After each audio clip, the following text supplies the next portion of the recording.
Bonjour à tous, bienvenue sur cette nouvelle vidéo où nous allons parler de la Blackmagic 12K, voilà, avec mon ami Clovis de chez Puzzle Video. Salut à tous. Voilà, et on voit ça après l'intro, quoi.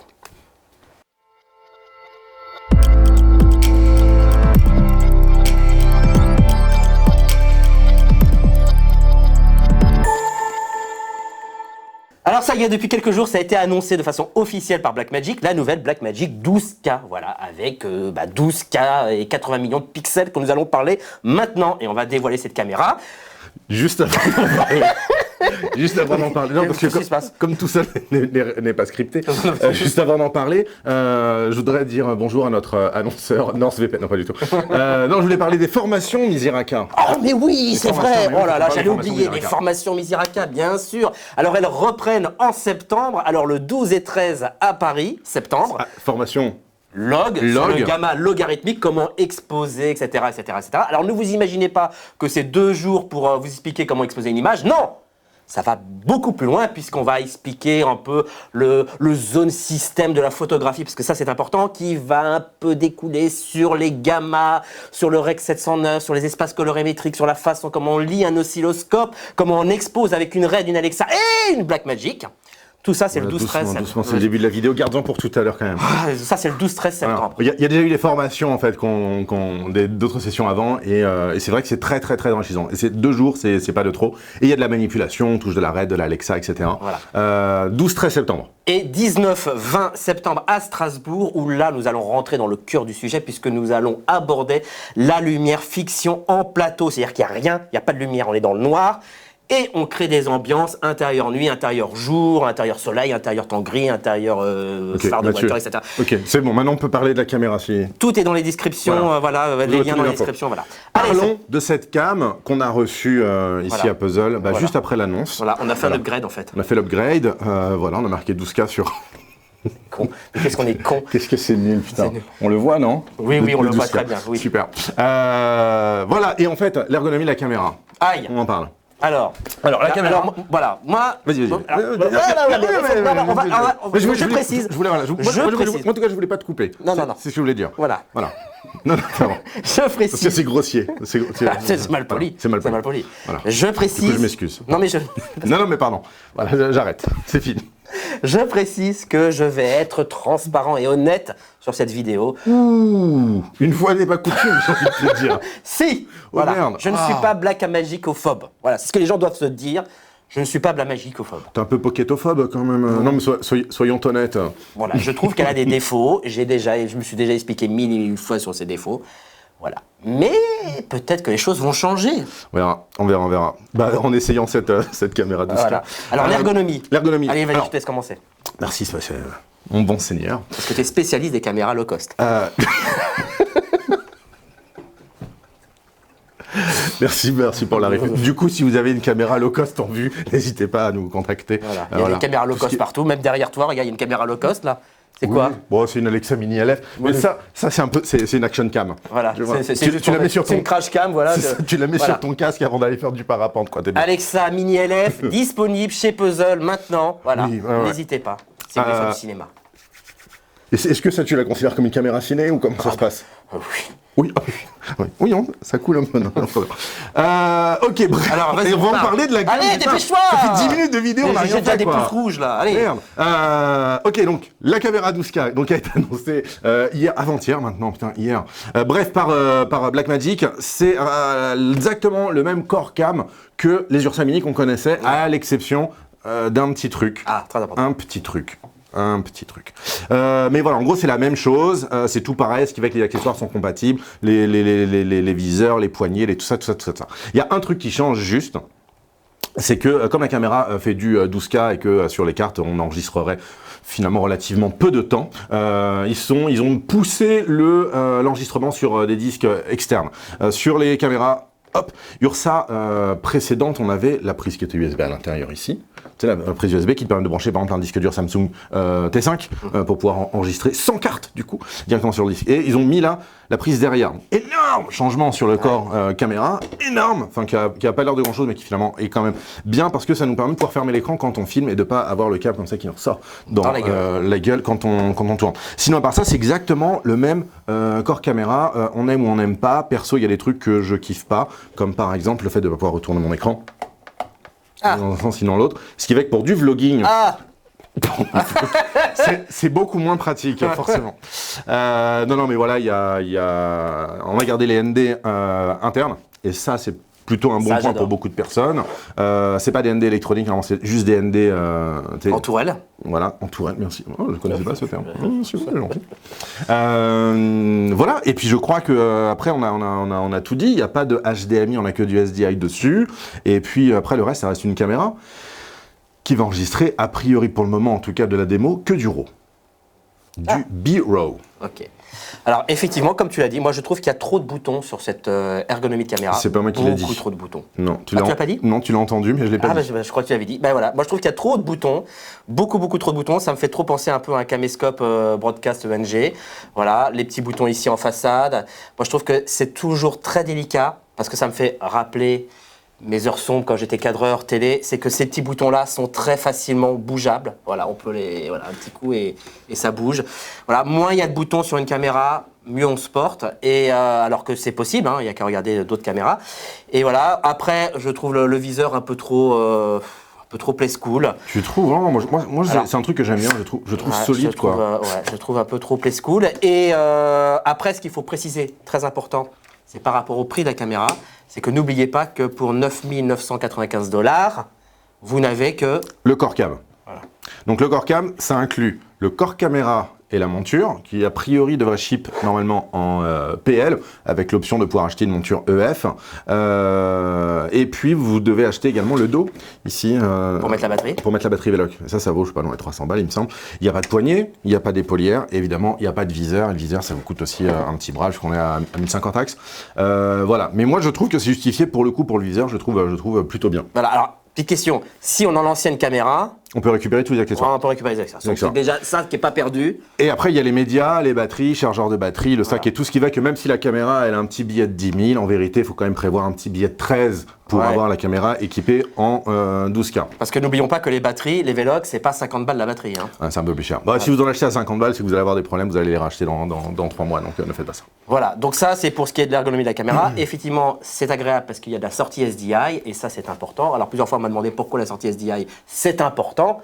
Et pourquoi oui, parce que c'est plus robuste, c'est plus solide et puis c'est surtout que la connexion SDI, on peut en entendre sur 20, 30, 40, 50 mètres sans qu'il y ait de perte, alors que le HDMI c'est toujours compliqué. Et n'oublions pas qu'une prise professionnelle... Comment on reconnaît une prise professionnelle, monsieur Clovis? Il est marqué Miziraka à côté. Non, elle se lock. Elle a une carte. Elle se lock. Je crois qu'elle avait une carte pro du coup. Okay. Non, ce verrou, en même temps, tu as des connectiques moi, que j'aime beaucoup, comme le mini SDI qui n'est pas du tout. Bref, ne rentrons pas dans les connectiques. Oui, c'est vrai, c'est pas sujet. Voilà, mais bref, ce n'est pas sujet. tout ça pour dire la caméra, le truc de ouf qui est annoncé quand même, c'est qu'elle fait du 12K. 12K. Et ça, c'est le capteur qui est complètement incroyable. 12K, il y a des particularités au capteur, on pourra en reparler, mais 12K, donc c'est une super définition, ultra, je sais pas si on va inventer un nouveau terme, tu vois, le UHD, puis après qu'est-ce que ce sera? Le GHD, le Giga HD, ou le GHB, non, c'est hier soir, bref, mais du coup... Mais on en parlera justement à la fin de la vidéo, pour garder un peu le suspense, sur l'intérêt du 12K. Du 12K, ouais, voilà, qu'est-ce qu'on peut en faire du 12K? Qu'est-ce qu'on peut en faire? Et par contre, il y a un truc qui turlupine tout le monde, c'est la taille du capteur. Voilà. Alors là, je veux des explications tout de suite. Pourquoi 80 millions de pixels dans un capteur Super 35? Super 35, alors peut-être c'est très bien, mais ça, il faudrait tester la caméra. Du coup, si nos amis de Blackmagic nous entendent... Souris. C'est bien, voilà, Magic. Christophe, tu sois. Bref, tout ça, du coup, je sais pas si du coup on en aura une chacun, si on devra se la partager. Bon, Blackmagic, mais peut-être il y a un vrai intérêt d'avoir du Super 35 12K plutôt que du full frame 12K. Mais c'est pas évident. Alors, on sait ce que ça vaut de la très haute résolution sur du Super 35. On a eu l'expérience déjà sur la Red Helium, qui est pas fameuse parce qu'en fin de compte, beaucoup de pixels dans du Super 35, et ben on est un peu serré, quoi. T'imagines? Imagine, nous on est deux photosites. Voilà, on est comme ça, on est très serré. Très serré. Donc, voilà, le bleu, le rouge. le rouge et le bleu. Voilà, on est très serré. Du coup, les photosites, sont petits et ça cause des problèmes de rapport de signal-bruit. Donc, mieux vaut élargir un peu les murs, pousser les murs et faire des capteurs un peu plus grands, comme ils ont fait sur la Monstro, comme ils ont fait sur la LF, etc. Ça permet d'optimiser en tout cas le et il y a un autre truc pour le coup pour la Helium qui je pense fera aussi sera un handicap pour la 12K, c'est que tu sais quand tu tournes en RAW, tu utilises tout ton capteur quand tu es en 8K. Mais dès que tu veux tourner en RAW et tourner dans une résolution inférieure, tu vas prendre l'équivalent des pixels sur ton capteur. Donc tu vas prendre une zone réduite sur ton capteur, ce qui va réduire la taille de ton capteur, ce qui va réduire ton angle de vue, donc en fait qui va te forcer à utiliser des focales de plus en plus courtes. Mais quand tu pars de 12K et que tu vas arriver genre à un Full HD, tu te retrouves avec une pastille ridicule. Et pour avoir une focale grand angle, genre t'es battu. Ce qui fait que du coup la Helium n'était pas trop utilisée pour cette raison, souvent c'était ça qui bloquait, c'est le fait de pas pouvoir avoir des grands temps quand tu tournes dans des résolutions en 2 ou 4K quand tu voulais faire de la vitesse. Ce qui sera probablement le problème de celle-là. C'est le problème que quand les caméras tournent en RAW, et ne font que du RAW, et bien comme la RED par exemple, et bien quand on change de... Les RED ne font plus que du RAW maintenant. Oui, maintenant ils font du ProRes pour des proxys, mais voilà, à la base, notamment sur les RED Dragon ou sur les anciennes caméras, quand on changeait la résolution pour aller plus loin en termes de cadence, eh bien on comptait dans le capteur, et effectivement, comme le dit Clovis, eh bien ça réduisait l'angle de champ des objectifs, mais le problème, c'est que l'image se dégradait fortement, et j'ai des souvenirs de tournage en 2K avec des RED, pour monter à 300 images secondes, et l'image est, on va dire, assez dégueulasse, quoi. Bah ouais, t'as des pixels qui prennent juste plus de place sur ton rendu final, quoi. Quand t'as 8K de pixels dans un écran Full HD, ça va. Quand t'as 2K pixels dans un écran Full HD, bah ouais, tes pixels, ils sont... Et dès que tu commences un peu à bruiter, en fait, ça saute à la gueule, quoi. Ouais, exactement. Donc, ce qui sera peut-être le cas aussi de cette caméra-là quand tu tournes en 4K, parce que cette caméra te permet de tourner en 12K, mais c'est pas ça le plus ouf. C'est que bon, il annonce machin, c'est 12K en mode casual. Là, il vient de finir de bouffer un petit morceau de fromage. Au fait, elle fait du 12K. Et au fait, juste un truc en plus, c'est 60 images. Oui. En 12K. 60 images 12K. C'est ouf. Et avec la possibilité de tourner en 8K à 110 ou de tourner en 4K à 420 images, mais pour le coup, tu croppes. 220. 220, pardon, j'ai dit combien d'images ? 420. 420, ouais, 400, ça fait encore beaucoup. Peut-être la prochaine, merci. Mais donc, du coup, c'est ouf. Donc, tu fais du 4K, donc pour le coup, ton capteur, c'est du Super 16. Tu es en 4K et tu fais du 220. Mais je sais pas si ça sera vraiment utilisable, Super 16. Alors, on verra. Là pour le coup, il faudrait vraiment faire des tests. Donc, attendez avant de vous précipiter sur le bon de commande. C'est quand ça veut dire précipiter. Quoi Ouais, je connais pas ce... Sur le bon de commande, parce que ça mérite quand même de faire des tests, notamment sur les hautes vitesses, parce qu'on risque d'avoir des surprises. Je dis bien, on risque. Dans 2 semaines, en tous les cas, ils commencent à envoyer quelques unités à quelques influenceurs, quelques comme personnes nous. qui... Et du coup, à ce moment-là, on aura peut-être des images qui vont commencer à circuler. Le but du jeu, c'est que dans 2 semaines, ils envoient quelques unités et qu'on puisse faire des retours et qu'ils puissent éventuellement ajuster la caméra. Donc pour le moment, en tout cas, dans les menus qui ont été présentés, il n'y a pas de ProRes, il y a exclusivement que du RAW. Et je pense qu'on va voir après la puissance du bi-RAW et la puissance de Resolve pour lire ce RAW 12K. Moi, perso, j'ai été très, très impressionné par ce qu'ils ont fait. Alors, aussi, on a oublié de dire, c'est que c'est le capteur, il y a une grosse différence qui s'est passée sur ce capteur. C'est au niveau de la matrice de Bayer. Parce que jusqu'à présent, les capteurs CMOS étaient équipés tous d'une matrice de Bayer, sauf éventuellement les tout petits capteurs de tiers de pouce équipés sur les caméras broadcast, où il y avait un séparateur optique et on envoyait le rouge, vert, bleu sur un CMOS par couleur. Ça, pour le coup, c'est vraiment l'idéal absolu, parce que ça augmente la sensibilité, c'est ultra net et tout. Mais le problème, c'est que ça prend trop de place, notamment sur les capteurs Super 35. Donc, c'est pas possible. Donc, ils ont fait un truc, c'est qu'ils ont mis autant de photosites rouges que verts et que bleus. Parce que jusqu'à présent, on privilégiait le vert, puisque c'est ce qui était plus dominant dans la nature. Mais là, autant de photosites de rouge, de vert, de bleu, ça permet notamment de pouvoir revenir sur les bleus incrustes, quoi. Ils font bleu incruste, non, je rigole. Non, mais du coup... Non, mais c'était vrai que c'était un problème quand on faisait le bleu incruste, quand on faisait de l'incruste sur du fond bleu, il y a moins de pixels bleus. Donc je n'ai pas connu cette époque, moi j'ai 20 ans, donc je ne connaissais pas du tout. Jamais tourné en SD d'ailleurs. Mais putain, ça nous remonte. Non, par contre, le truc c'est que du coup, ils clament que ils ont créé une sorte de prisme électronique, là où avant tu avais ton prisme qui séparait tes 3 couleurs, à voir. Et moi, ça suscite une interrogation chez moi.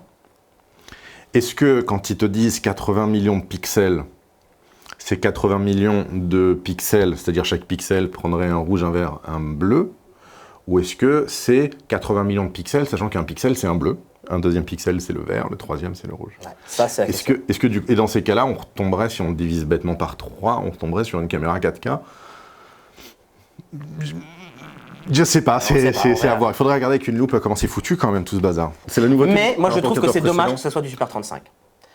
En même temps, je trouve ça, en tant que pro, je trouve ça dommage que ce soit du capteur Super 35. En revanche, ça veut dire que si vous avez envie de vous faire plaisir et que vous achetez cette caméra en monture PL, vous aurez l'opportunité de pouvoir acquérir des optiques à couverture Super 35 pour pas cher, puisque vous avez bien compris, à cause de l'arrivée des capteurs full frame, des larges formats, etc., eh bien, vous avez pu noter que les optiques Super 35, enfin en tout cas de couverture Super 35, avaient baissé en prix, avaient complètement décoté. Bon, pas complètement décoté. Vachement décoté. Tu peux trouver des petites séries de Cook à moins de 30 000. Voilà. Ouais. Non, enfin bon, il faut pas oublier qu'un Cook c'était 30 000 pièces, quoi. Voilà. Ouais. Mais là, ça a vachement décoté et vous pouvez même vous faire plaisir en prenant une série Red Pro Prime, quoi. Après. Ah oui, les Red Pro Prime, ouais. Voilà. Pour le coup, ils sont bien, ils sont très bien. Franchement, et c'est des séries, tu m'as dit tout à l'heure, j'ai trouvé à 7 000 € le set, quoi. 7 500 boules, ouais. Donc si vous avez envie de vous faire plaisir et que vous avez envie de monter des optiques ciné dessus, c'est sûr que si vous avez un capteur large, vous allez payer la peau du cul. Si vous avez un capteur Super 35, pour le coup, vous pourrez peut-être, s'il vous reste encore un peu d'argent, les acquérir. Tout en faisant bien attention à prendre quand même des optiques qui soient définies. Donc, typiquement, si tu prends ce genre d'optique, je pense que ça pourrait passer, parce que tu tournes en 12K. Donc, si tu prends tes optiques APS-C, tu vois, ou des... Bah, dis donc, ça tient plus, ça En tout cas, si tu prends des vieux Lomo, tu sais, des Lomo, parce que souvent il y a des occasions assez intéressantes de Lomo en PL, etc. Là, en 12K, voilà. Après, ça peut peut-être apporter aussi une douceur à l'image qui viendrait casser, contrebalancer, tu vois, en surpiqué du capteur. Bon, faudrait tester en fait tout ça, faudrait qu'on teste. On a des Lomo là, envoyez-nous juste la caméra et on teste si on vous dit tout ça. Christophe. Où tu es? On t'aime. Ouais, ça déroule. Bon, très bien. Alors, vas-y. Ensuite, il y a un truc dont on peut parler peut-être. C'était une grosse nouveauté qui doit sauter aux yeux. Ah oui. Alors là, je m'incline, je dis pardon, Blackmagic, pardon, j'ai été méchant avec vous. Voilà où on en est. Voilà où on est arrivé. Mais attention, n'en profitez pas non plus, parce que jusqu'à présent, je n'ai vu en téléchargement libre, que chacun peut tester sur le site de Blackmagic, que des images en lumière de jour. J'aimerais pouvoir avoir des exemples en lumière 3002. Explique un petit peu, c'est quoi les problèmes, qu'est-ce qui s'est passé, pourquoi d'un coup tu changes d'avis sur Blackmagic? Non, alors, ce qui s'est passé, c'est que déjà sur cette nouvelle version de caméra, il y a eu une nouvelle génération de Color Science, génération numéro 5.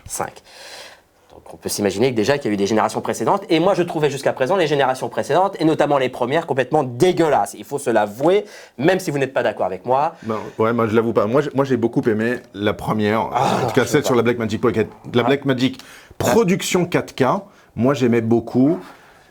T'avais pas forcément masse dynamic range, je supportais pas le 3002, mais le rendu, moi j'étais vraiment fan. Non, moi voilà, notamment en 3002. 3002 c'était catastrophique. Ah bah voilà, c'est déjà. On est d'accord. Voilà. On fait pas tout le temps que des images en 5006. Donc, ah bah alors là, monsieur, 3002, si tu contrôles pas ta lumière, faut arrêter de faire de la fiction. C'est bon. Donc c'était pas possible. Donc voilà. Donc là, et puis je trouvais que la dynamique était un peu basse.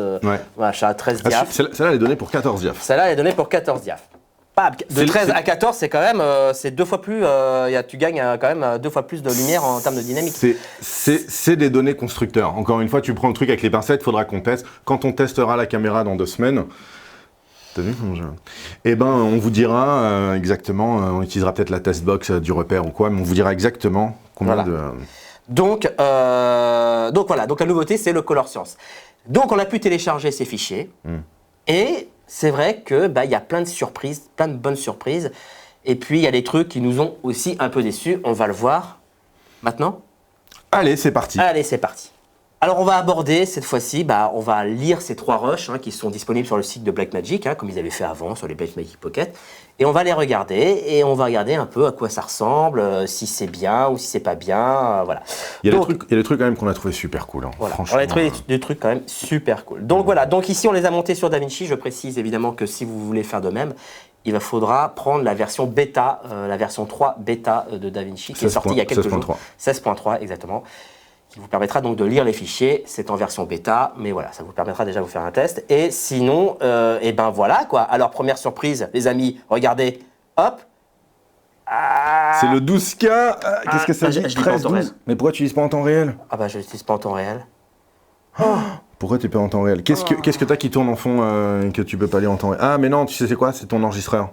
Ah, c'est peut-être ça. C'est peut-être mon enregistreur. Parce que véritablement, c'est ça qui est complètement ouf. C'est que les images 12K sur ce laptop, qui est un vieux Mac qui date de 1 an, donc un ancêtre, 13 pouces sans carte graphique, tu es capable de lire du 12K à 25p. Ouais, c'est quand même ouf. Alors là, comme on enregistre et que le processeur partage la tâche avec l'enregistreur de l'écran, on peut pas, mais véritablement ça marche. C'est complètement dingue. Et c'est là où je trouve qu'ils sont très forts en fait, Blackmagic, c'est que les mecs maintenant, ils possèdent l'intégralité de toute la chaîne de production. Alors ils n'ont pas les optiques, mais ils ont le capteur, ils ont la caméra, ils ont le codec, ils ont le logiciel de montage, le logiciel de retouche, le logiciel d'étalonnage et l'export. Ils ont tout en fait. Ouais, et peut-être un téléphone. Peut-être, faudrait voir avec Jared s'il veut bien. Bref. Mais non, mais c'est dingue, tu vois. Ils contrôlent tout et ce qui leur permet du coup de développer des outils qui sont super optimisés, notamment les outils informatiques. Voilà, donc c'est un avantage énorme, évidemment. Alors, le Color Science, quand j'ai ouvert le premier fichier, je me suis dit, oh, dis donc, on dirait presque du log. Ben écoute, ça ressemble. Ça ressemble à du log.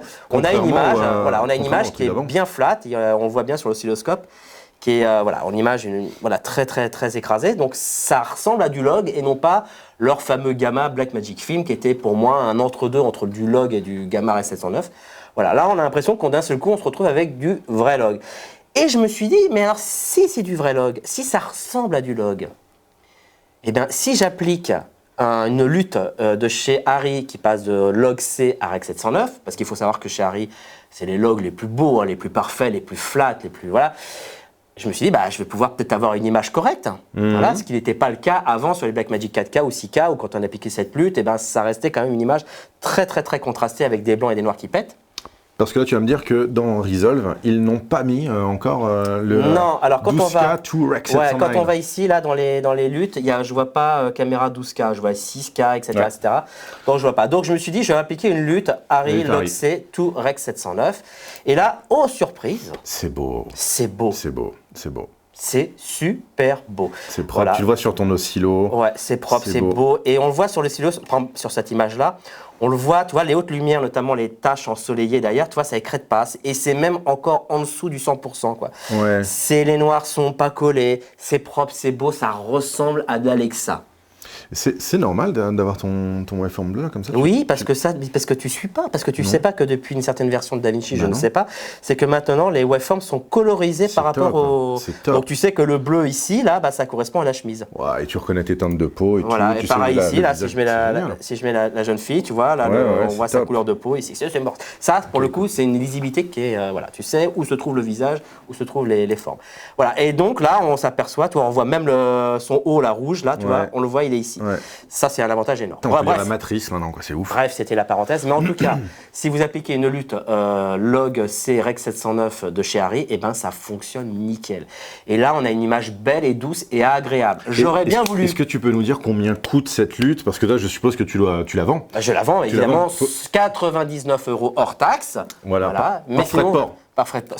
Hors frais de port. Parce qu'on l'envoie évidemment. Parce que je vous envoie une clé USB avec... avec la lutte. C'est un code à copier. Avec la licence et tout. Mais sinon, vous la retrouvez gratuitement sur DaVinci. C'est dans DaVinci, évidemment, elle n'est pas à claquer de la thune. Donc voilà, elle est disponible comme les luttes de chez Blackmagic, elles sont disponibles. Là, vous l'avez chez Arri, elle est là. Ouais. Et vous avez directement une très très très belle image. Alors, ce qu'il faut dire aussi, c'est qu'attention, la lutte de chez REC 700, de chez Arri, elle est simple. Je vous mets une photo ici. C'est une pure, c'est une courbe en S. Donc ça ne réajuste que les contrastes, quoi. Vous voyez, ça ne fait pas de dominante colorimétrique, rouge ou vert ou bleu dans les basses lumières, dans les hautes lumières. C'est vraiment une courbe en S, voilà, ça contraste simplement. Et là, on a quelque chose de très, très, très beau. Voilà. Les carnations, en fait. Les carnations sont très belles. Moi, je trouve qu'elles sont très belles. C'est pour ça que j'insiste, j'aurais bien voulu avoir des images en 3002. S'il vous plaît, envoyez-nous des images en 3002. Alors, pourquoi 3002 ?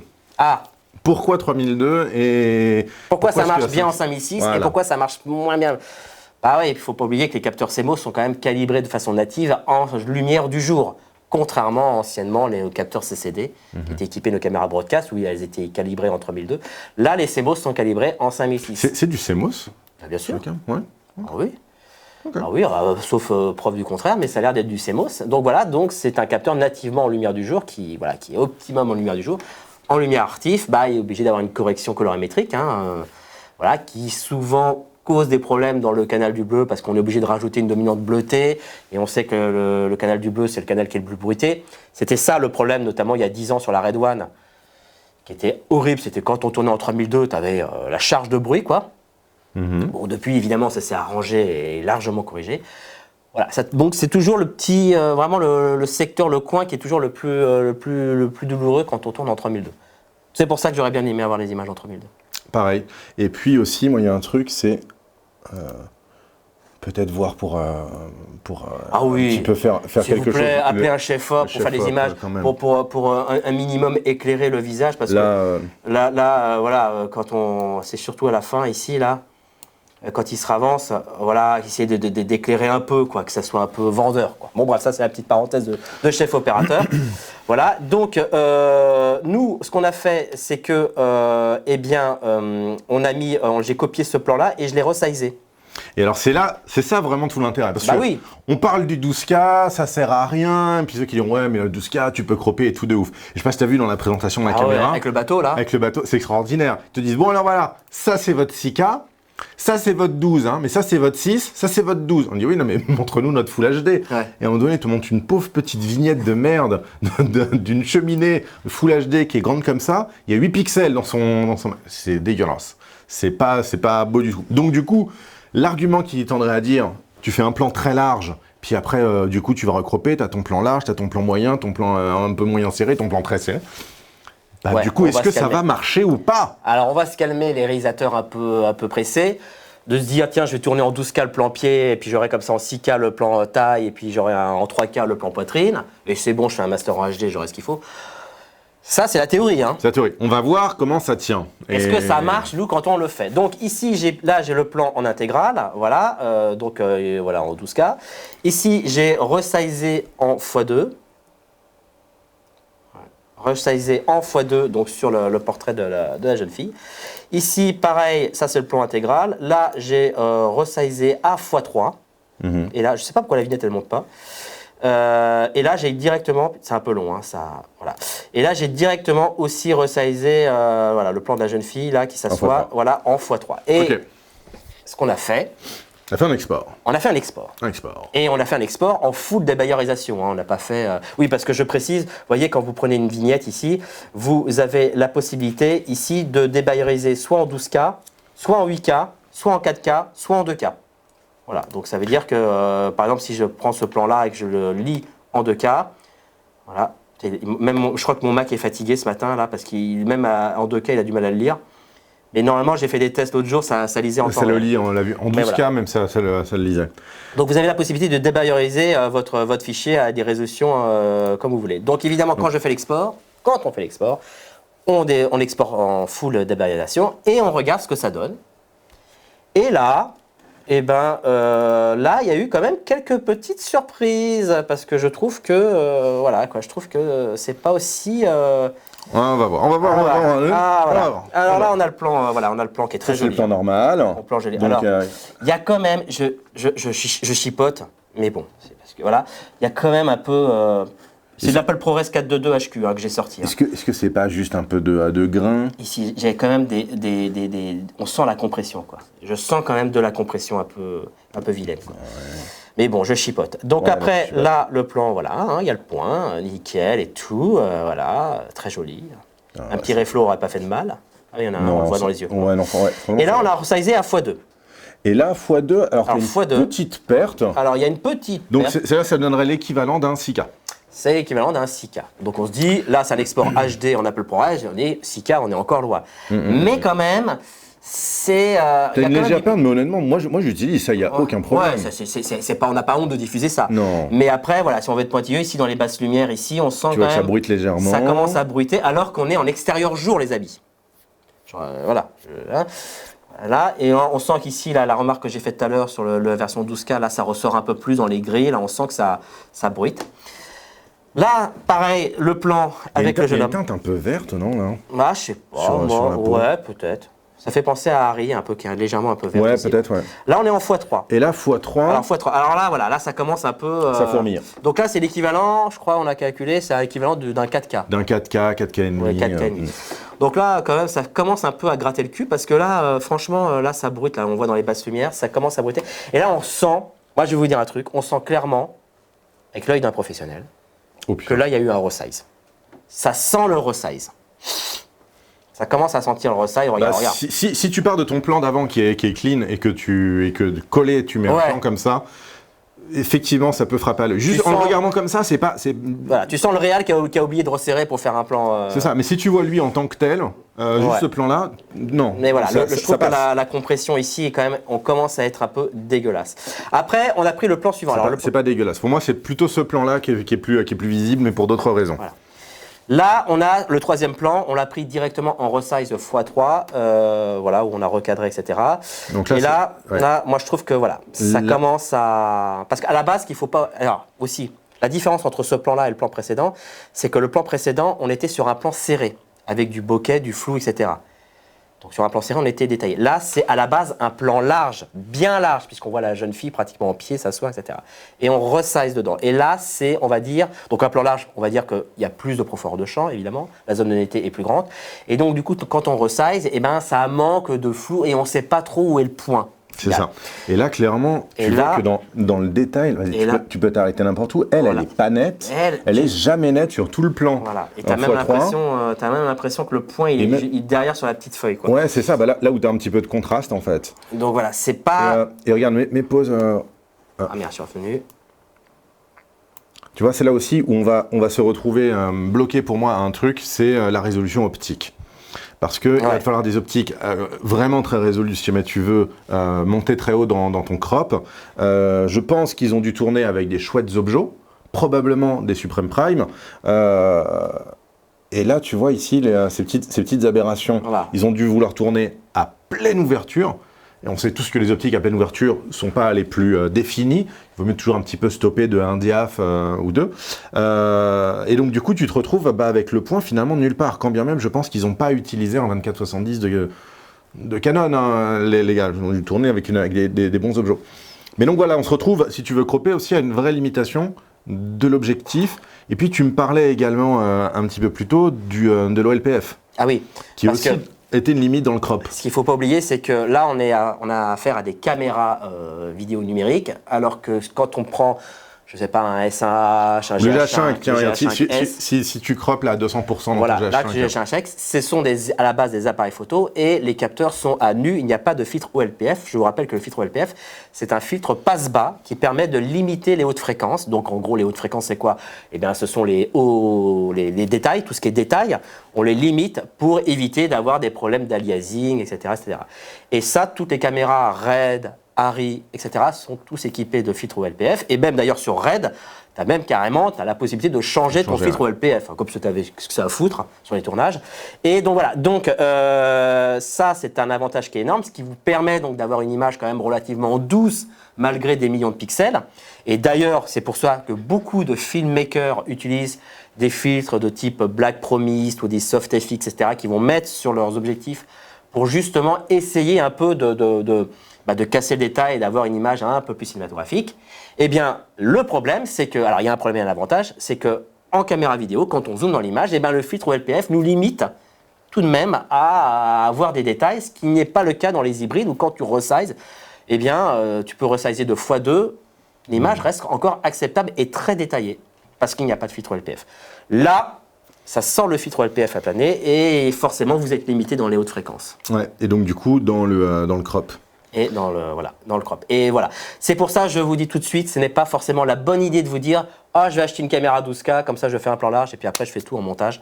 Non, parce que déjà, vous n'aurez pas les beaux bokeh d'un plan serré, faut pas oublier. Et puis, vous risquez d'avoir des pertes de def, et quel que soit votre master, ça risque de se sentir. Ça peut toujours te sauver le coup, en fait. Tu vois une perche qui rentre dans le cadre. Ah non, je suis d'accord. Ah oui, alors généralement, quand tu as une perche qui rentre dans le cadre, tu ne resizes pas à 50%. Hein, tu fais juste un petit resize de 10%. Ça, évidemment, ça marche nickel. Un plan que tu n'as pas eu le temps de faire, il fallait quitter les lieux en dessous. Je comprends. Enfin bon, mais ça encore une veut toujours te sauver le coup. Encore une fois, c'est une issue de secours, quoi. C'est voilà. Ouais.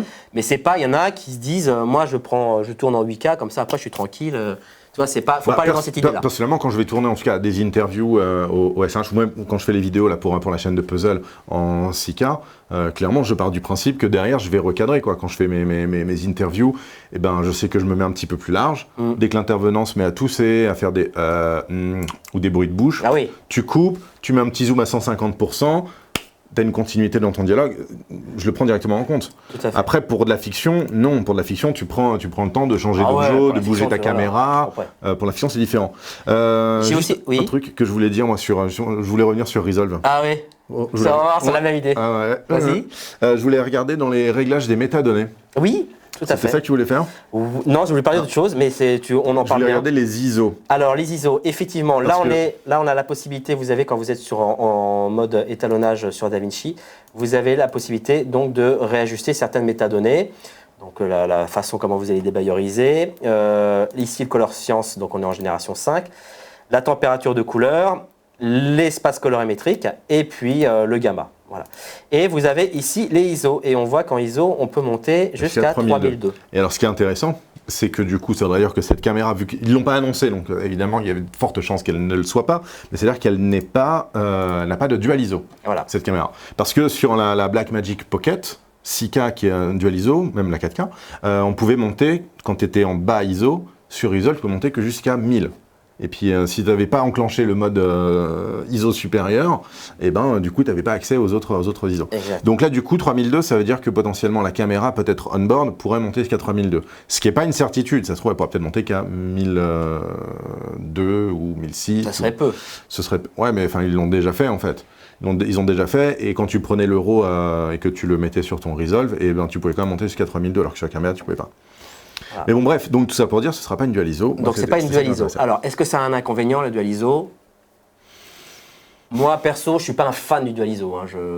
Après, ça dépend du marché et de l'utilisation de la caméra. Pour de la fiction, à part dans de très rares cas, tu n'en as pas besoin. C'est pour ça qu'il y a très peu de caméras qui ont un dual ISO. Quand tu prends les Red Monstro, quand tu prends les Arri LF, etc., il n'y a pas de dual ISO. Chez Pana, tu as, chez Red, tu as la Gemini. Et ça reste, voilà. Ça reste un peu un épiphénomène.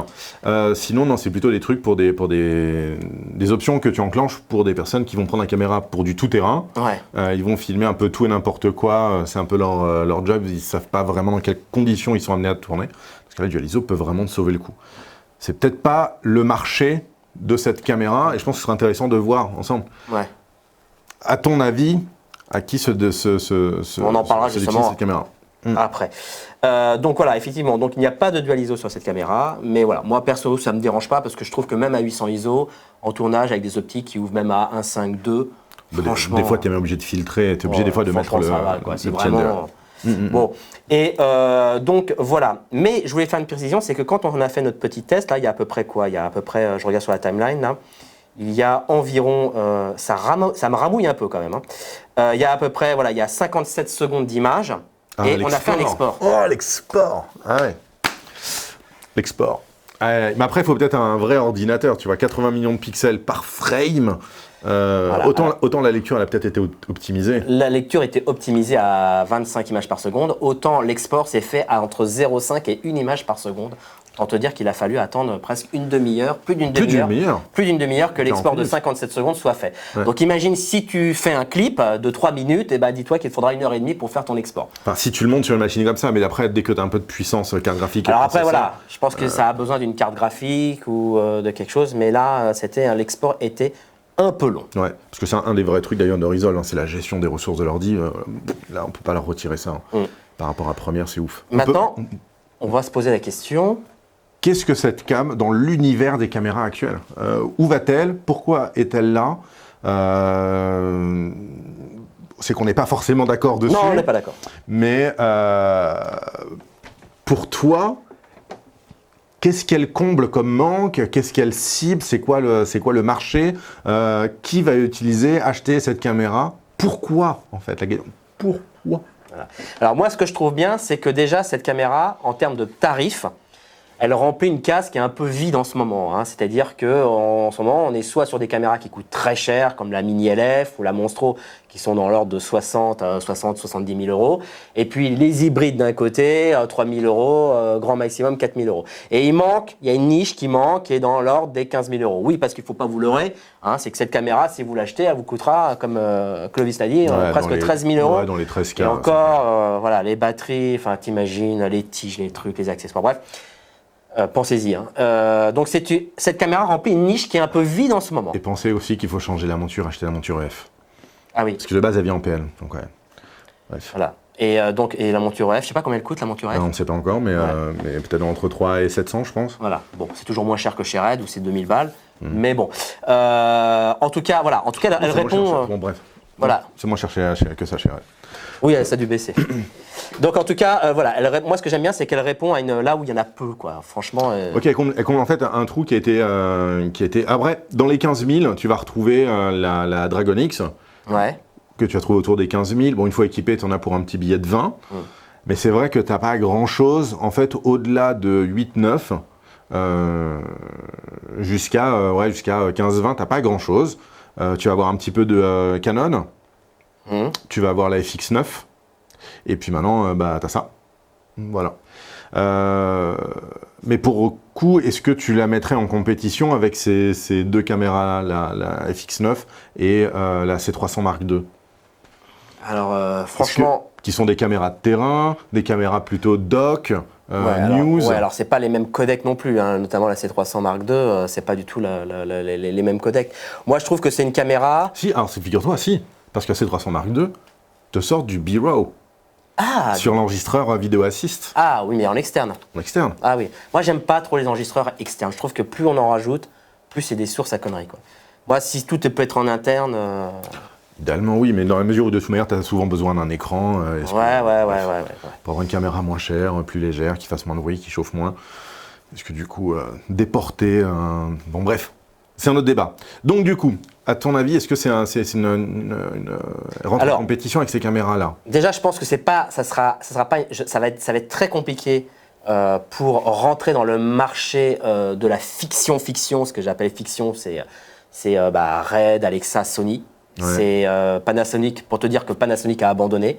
Ils ont essayé de rentrer dans le marché de la caméra de cinéma et ils n'ont pas réussi, alors que quand même Panasonic, à l'époque, il y a 15 ans, était même au-dessus de Sony en termes de caméscope pour la fiction. Et puis la Varicam était très bien, ils ont sorti une très bonne cam. Et malgré tout, ça n'a pas suffi. Ça n'a pas suffi à rentrer. Je ne pense pas que Blackmagic rentre dans ce domaine-là, parce que Blackmagic, ça sonne quand même, à cause des pockets, il faut le dire, quand même assez low cost. Donc elle aura du mal à rentrer dans cette catégorie-là. Non, puis si jamais ils voulaient rentrer dans cette catégorie, de toute manière, ils n'auraient pas fait une cam qui reprend le corps de l'Ursa Mini. Oui, en plus. Ils auraient pris un cube, et puis ils auraient fait, voilà. Et puis alors maintenant, vous mettez votre vidéo assist, puis là maintenant, vous rajoutez une monture, et puis on aura une caméra modulable à la Red ou à la Alexa Mini.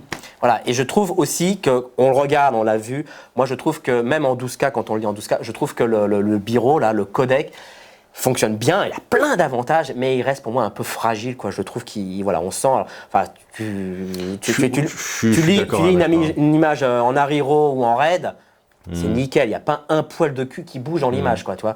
Là, on sent un peu des coins, un peu des artefacts de compression. Tu peux voir des artefacts, ouais. Voilà, on sent quand même, la fragilité du codec, mais voilà, après, ça, c'est des choses qui passent largement pour faire du corporate, pour faire du film de mariage. Donc pour moi, c'est la caméra idéale pour les boîtes de prod qui font un peu de tout et qui d'un seul coup vont pouvoir s'acquérir d'un côté une bonne caméra pour faire du film un peu de qualité, du corporate de qualité, un stit, etc., voire même de la pub. Et d'un côté, d'avoir un genre de petit GH5 pour faire des petites prestations pour pas cher, quoi.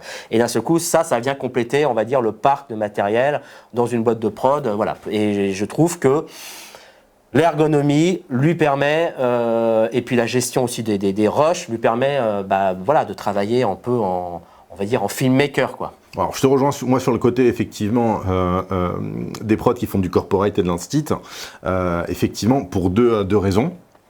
La première, 12K et la possibilité de pouvoir cropper dans ton image, même si on a vu que on est limité, mais si ton but c'est de faire des vidéos pour donner à des clients qui ne sont pas dans le milieu de la vidéo, eh ben, tu vas quand même pouvoir cropper plus que si tu es en 6K avec ton Lumix.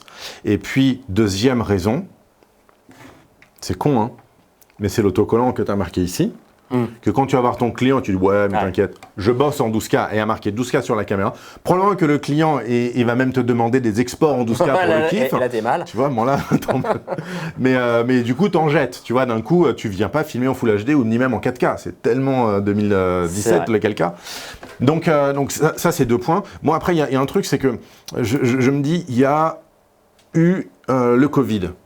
Et le Covid nous a annulé un événement sportif incroyable, c'est les JO.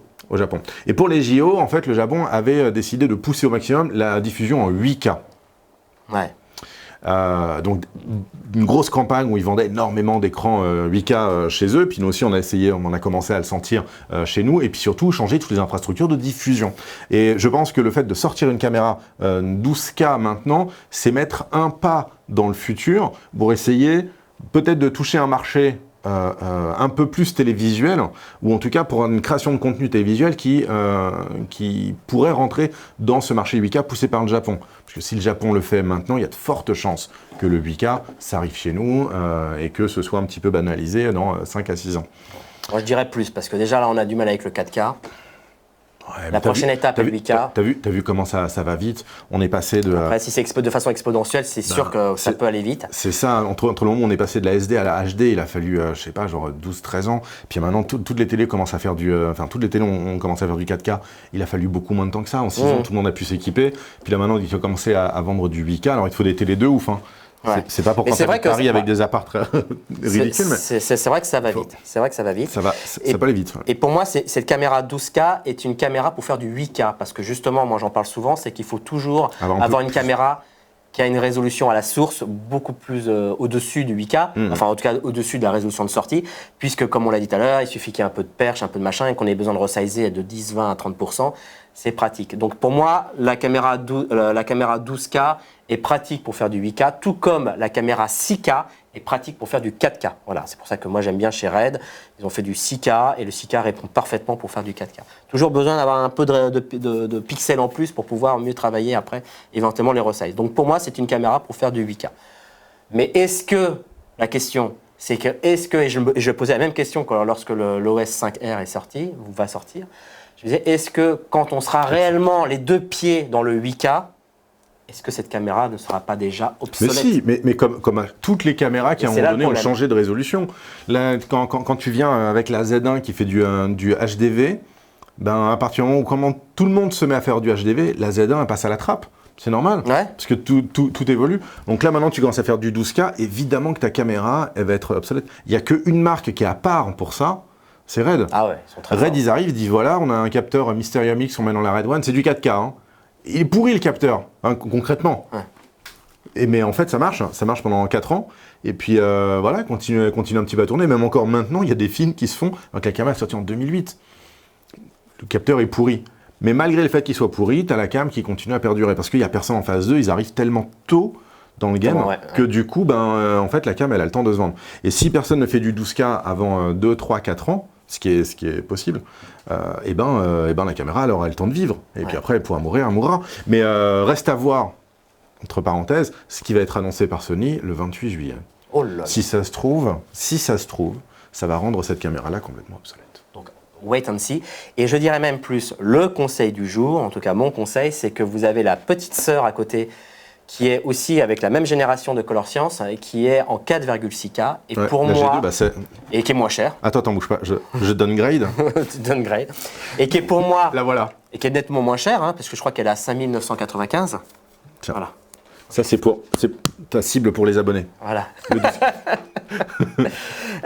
Il y a la petite sœur donc qui est à 4,6K qui est nettement moins chère et qui a l'avantage pour une même taille de capteur, d'avoir du coup des photosites beaucoup plus larges et vous gagnez, je crois, si je ne me trompe pas, un diaph supplémentaire. J'ai l'impression de faire des cadeaux. Et vous gagnez un diaph, un stop supplémentaire en dynamique.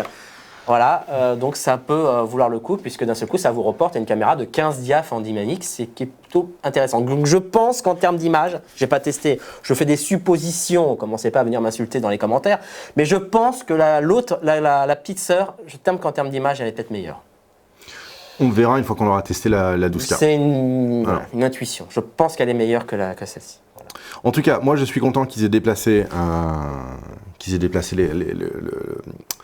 le SSD derrière, vraiment, parce que je pense qu'il n'y a aucun intérêt à tourner sur des cartes mémoire sur une caméra 12K. Quand on a vu dans la démonstration, tu vois, il branche son petit disque dur, alors on ne sait pas de combien il est, probablement de 2 Tera, je pense. Petit disque dur, une petite crotte, grande comme ça. Et il avait 430 minutes d'enregistrement dessus en 12K. C'est vrai que c'est bien. Tu te dis quand même, tu peux tourner une conférence, un concert, tu peux tourner un truc, mais sans changer de carte. Très long, sans changer de carte. Ouais. Et surtout, tu prends ton disque dur, tu le fous au cul de ton ordi, tu montes direct, tu décharges pas, c'est machin. Donc ouais, il y a potentiellement aussi un marché pour moi, je pense, pour les captations. Parce que aussi, si pour les captations, tu ne te prends pas trop la tête sur la définition finale, eh ben, aller cropper dans ton 12K, ça peut être aussi assez intéressant. Ça peut être pratique. Voilà, bah écoute, je crois qu'on a fait un peu le tour de cette annonce spectaculaire de chez Blackmagic. Elle est longue ta vidéo. Hein. Elle est longue, voilà, mais elle est chapitrée, donc voilà, vous pourrez aller voir ce que vous auriez envie de voir et envie d'entendre. Voilà, en tout cas. Si jamais ils t'entendent dire ça, c'est qu'ils se sont tapés toute la vidéo. Et vous pouvez retourner voir. Si vous êtes encore présent, on vous l'offre. Non, je rigole. non, mais en tout cas, voilà, merci de nous avoir suivis pendant cette longue vidéo, voilà, d'avoir eu notre avis presque à chaud.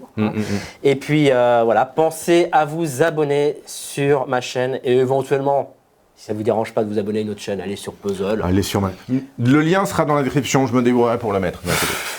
Éventuellement, parfois, il y a des tests, voilà, parfois, il y a des avis, bon, bah voilà. Bon, bref. Et en tout cas, voilà, pensez à mettre un petit pouce bleu parce que franchement, voilà, on s'est déplacé un samedi matin à 8h pour faire ça. Donc franchement, voilà. Et surtout, pensez à regarder les formations pour septembre. Voilà, si tu as envie d'être chef opérateur. Non, je rigole. J'aime bien ces trucs. Mais voilà, en tout cas, si tu as envie de te perfectionner de te chef opériser, voilà. Mais pour le coup, moi j'ai pas vu ta formation lumière, mais la formation log est vraiment intéressante. Et même moi, j'ai appris un truc. Voilà. Même moi. S'il y en a d'ailleurs des fans, enfin des abonnés qui regardent et qui ont assisté à la... Voilà, n'hésitez pas à mettre un petit commentaire. Par exemple, monsieur Yao, Julien Guéraud. Par exemple. Voilà, Diego. Enfin, toutes ces personnes-là. Qui ont eu la chance, l'immense privilège. Bon, bref, on s'en fout. Allez, on y va ? On va y aller, on va profiter du week-end. Merci, à bientôt. Ciao ! 10h23. Putain, 2 heures. 2 heures pour vous, d'un samedi matin. Reviens ici.